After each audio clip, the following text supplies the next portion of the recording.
actually, and we have training on this, guys. So all this technical, crazy stuff, we teach in extreme detail inside of our retargeting engine course, so don't feel like you have to memorize this or figure out what this script means and how to use it. I'm just showing you for reference. You can use action scripts like this, and when you create your campaigns, you can run perfect audience ads on any website you control, even if it is not your approved site.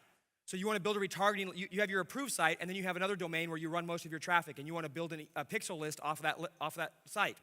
You can do that using scripts like this, all within perfect audience terms of service, okay? This is critical. This is where the magic starts to happen with these action scripts. And it's simply a copy and paste thing. Again, we teach that inside of our retargeting engine course.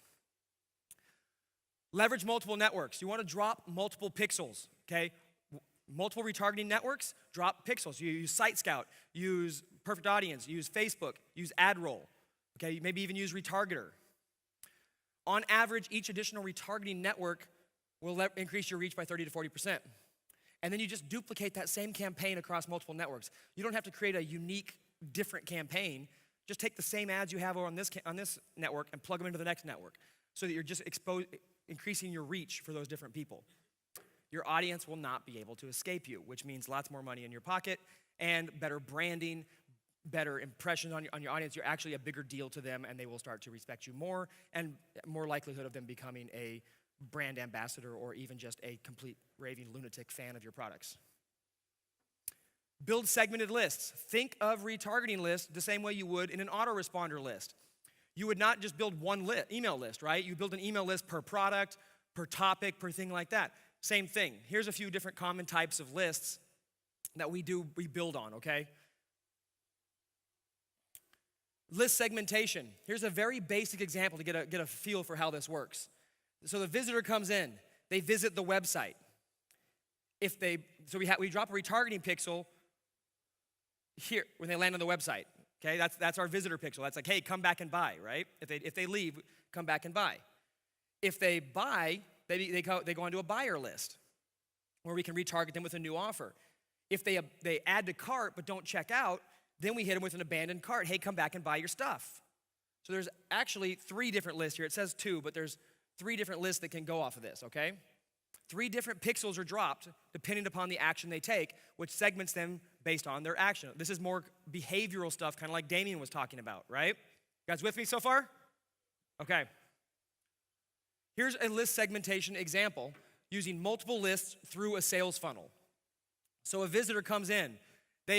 Sorry guys, back up. They hit the offer page, your first offer. They are now on your visitor retargeting list, okay? Then they move through the funnel and they hit your upsell page. Now they're on your front-end buyers list, okay?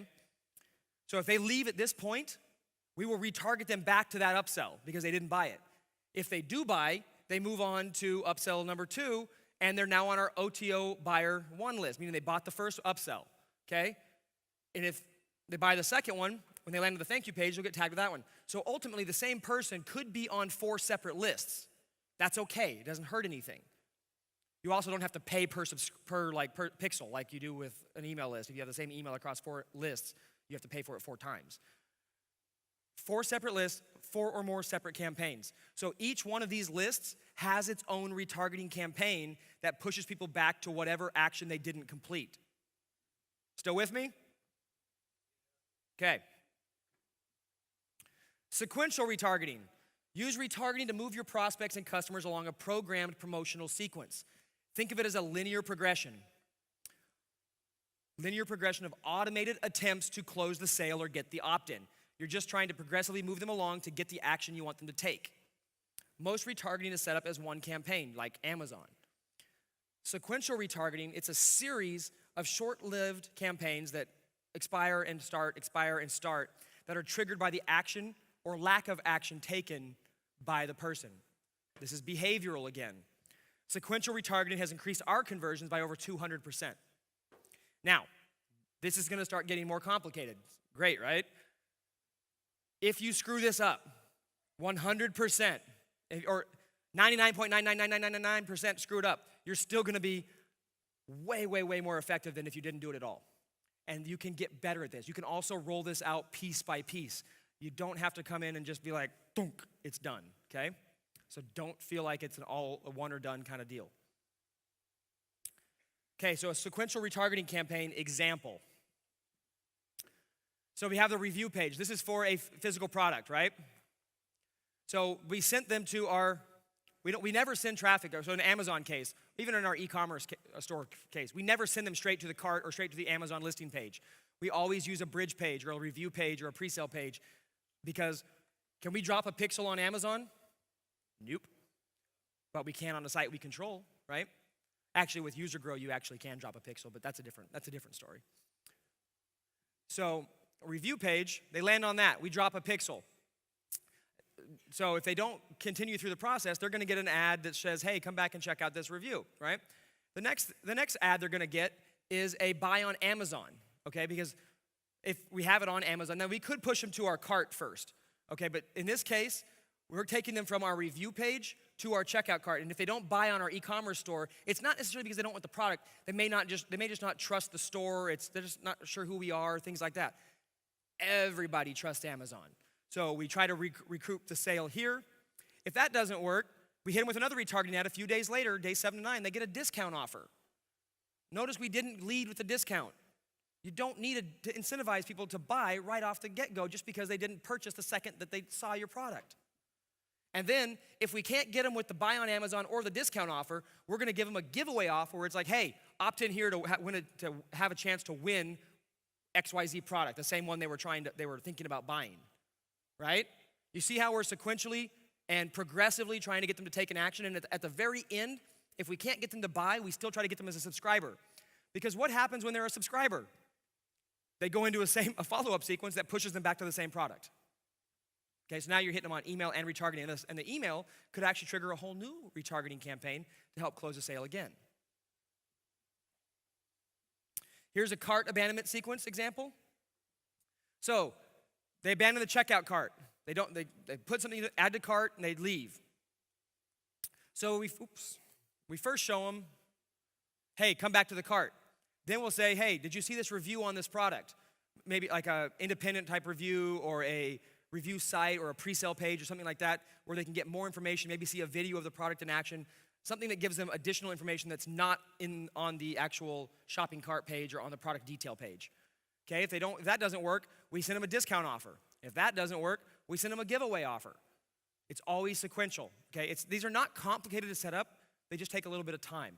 And the best way to figure this out, get a big sheet of white paper and draw it out. Draw it out and write below it what you need, what happens here and what the visitor should do if they don't take the action you want. What should happen to them. And if you just draw it out in a picture form, creating this whole campaign is very, very simple.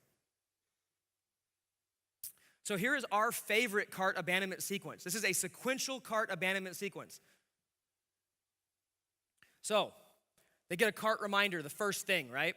They don't buy. Hey, come back and buy. I'm going to send Dawn to your house as a collections agent, right? Product review. Hey, did you see this other thing? Check out this video we did or of a video in use or something like that, or unboxing or whatever. Next, it's buy on Amazon. Hey, you know that you may not trust this product or this store, but you like the product. Did you know it's also available on Amazon? Then we hit them with a discount. And then finally, again, if we can't get them to take the sale in the first 4 pieces, we're going to hit them with hey, opt in here and you can potentially win one of these items. And we do. Every week we give away one of those items on that list randomly to whoever subscribes. So if you're giving away one, you could be getting hundreds or thousands of opt-ins. We actually get a few hundred to 1,000 opt-ins a day from our giveaway sequences.